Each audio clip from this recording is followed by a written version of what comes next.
Welcome students to another class of botany.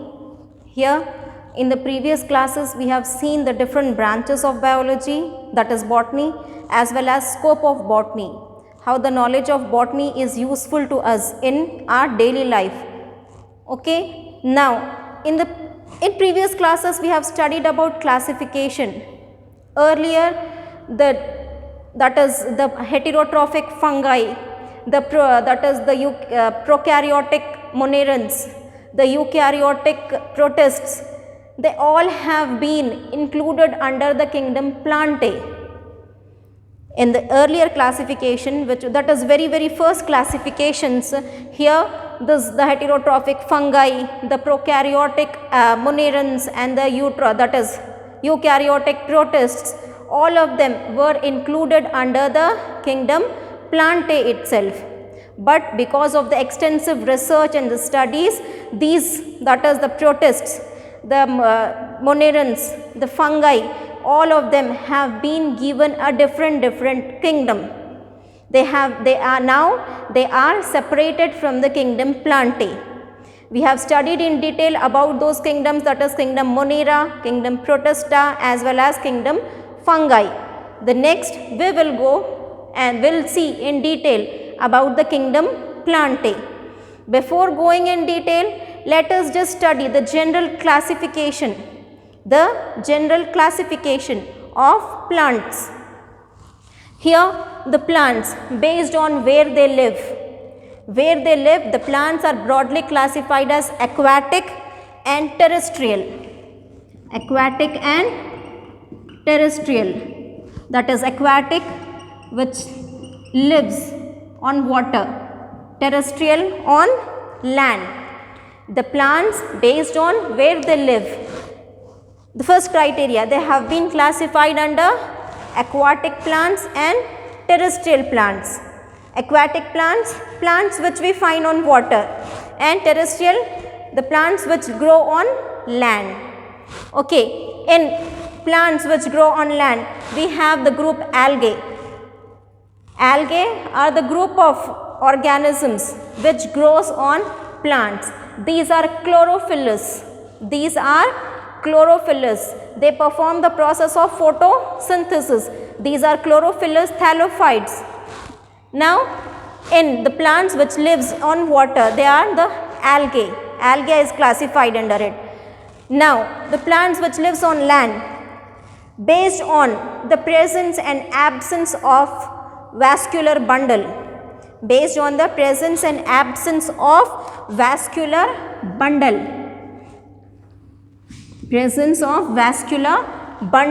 the plants which lives on land have been categorized into, that is the plants in which vascular system is not found.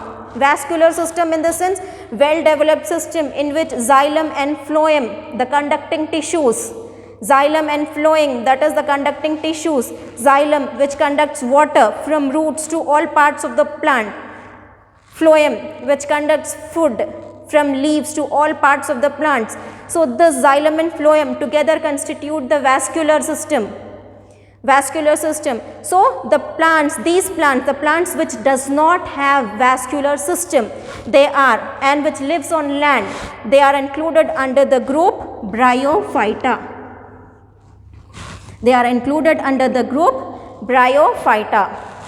Plants which lives on water, they have been included under the group algae, and in that algae we have green algae, red algae, brown algae, different types, we will study later. Then on the lands, based on the presence and absence of vascular bundle. If vascular bundle is not present, then the plants will be very small, they will be attached to the soil itself. Because vascular bundle is not present, there is no tissue or there is no such thing which will be helping the plant to give the water from soil. If it is having, that is, if it is having increased length, there should be something which will be taking the water from roots to its normal height. So there are no vascular bundles which will take, there is no xylem which will take the water to a height. So vascular bundle is not present. That means they are very shorter plants, that is they will be on the spread on the ground itself. They will be spread on the ground itself. So that all that plants which does not have vascular bundle, they will be included under the kingdom Bryophyta. Example of such plant is moss plant, liverworts. These are the example of the plants which does not have vascular system. They have been classified under the kingdom, sorry, under the group Bryophyta. Next, based on the presence in the plants in which vascular system is present, here based on what they produce, based on how they reproduce, based on the presence of vascular system and reproduction, this is again classified as Peridophyta and Spermatophyta. Peridophyta and Spermatophyta. This Bryophyta, it also lives on the ground. This Peridophyta, we find these organisms also on the ground. Here on the land, Spermatophyta, we find these organisms growing on the land, but still growing on the land itself. They are classified under different groups based on what? The presence and absence of vascular bundle. If the vascular bundle is absent and they live on land, then they are grouped under Bryophytes. If vascular system is present and they live on land and they produce spores for reproduction, then they are included under the group Peridophyta. They are included under the group Peridophyta. Pteridophytes are the organisms which produces spores to reproduce. Example is fern. Then again the plants which live on land, which have vascular system and they have seeds. They reproduce through seeds. They produce seeds. So such plants are included under the kingdom Spermatophyta. They are included under the kingdom Spermatophyta. Land, that is terrestrial plants with vascular system, but still they are divided into two groups based on the reproductive structures they produce. Here, if they are producing spores, then they are grouped under the group Peridophyta. If they are producing seeds, then those the plants with vascular bundles, they are grouped under Spermatophyta. Spermatophyta, that is seed producing. Pteridophyta, spore producing. All spore producing plants are included under Pteridophyta. All seeds producing plants are included under Spermatophyta. Next is the Spermatophyta, the seed producing plants. They are again divided into two groups. Seeds they are producing, but whether the seeds are enclosed or whether the seeds are naked, just simply outside the seeds. So, if the seeds are naked without any cover, if the seeds are naked without enclosed in a fruit, where do we find seeds? Usually we find seeds inside the fruit. So, if the plants if the plants produce seeds which are enclosed in fruit, then they are included under angiosperms. So, the plants which produces seeds which are enclosed in fruits, so those plants are included under angiosperms. Many plants are there. And the plants which produces seeds, but those seeds are not enclosed inside a fruit. They are just outside, somewhere lying in bunch on the plant. So, such plants are grouped under gymnosperms. The plants with naked seeds, that is without enclosed in a fruit, all those plants are included under the group gymnosperms. These angiosperms, the seed producing plants, plants which are enclosed in a seed, they are further classified into two categories, that is monocot and dicot. Monocots are the plants which have only one cotyledon. Dicots are the plants which have two cotyledons. Di is two, cot is cotyledons. Here monocot, single cotyledon. Example is maize. And dicot is two cotyledons. Example is pea, pulses, chana. All those are the example of dicots. So this is the general classification. Technical classification which is in your group, that is which is given in your book, based on the body structure, based on the structure. So these organisms, that is plants, they are divided into cryptograms and phanerograms.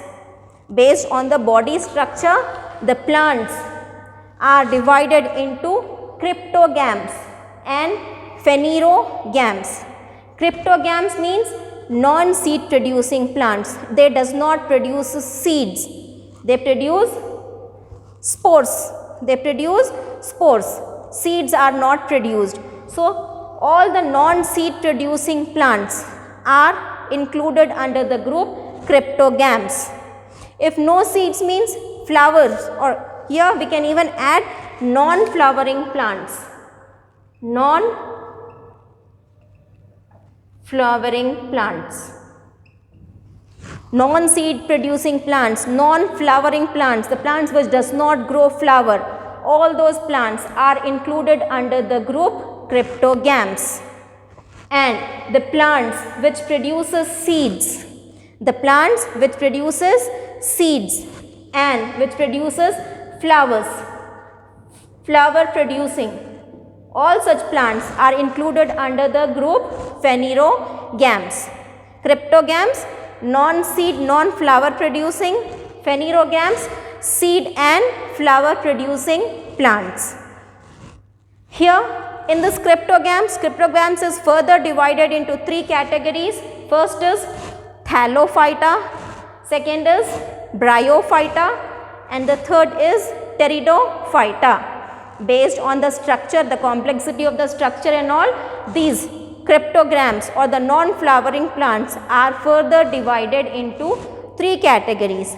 The first is Thallophyta. We will study in this Thallophyta. Example of the organisms which belongs to Thallophyta is algae. Then Bryophyta. In this the example is moss and liverworts.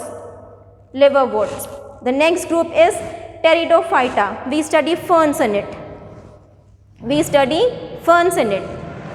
Then the phanerograms or spermatophyta, they are classified under gymnosperms and angiosperms.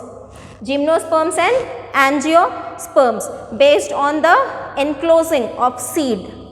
Based on the enclosing of seed, this phanerograms or spermatophyta is again divided into gymnosperms and angiosperms. Gymnosperms, the plants which have naked seeds. The plants which have naked seeds, that is the seeds of these plants are not enclosed in fruits. Example is Cycas and Pinus.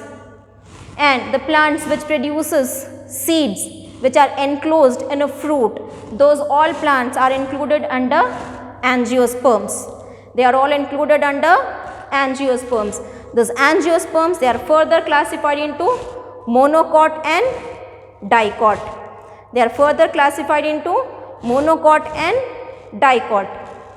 Example for monocot is maize with only one cotyledon.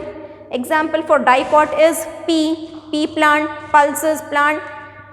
They all have two cotyledons. So this is the technical classification based on the body structure. So we will study in detail about all these groups: Thallophyta, Bryophyta, Peridophyta, gymnosperms and angiosperms. So first we will start with the cryptogams, that is which includes Thallophyta, Bryophyta and Peridophyta. Let us start with Thallophyta in the next class. In this class we have seen the general classification as well as the technical classification. This classification is based on the body structure.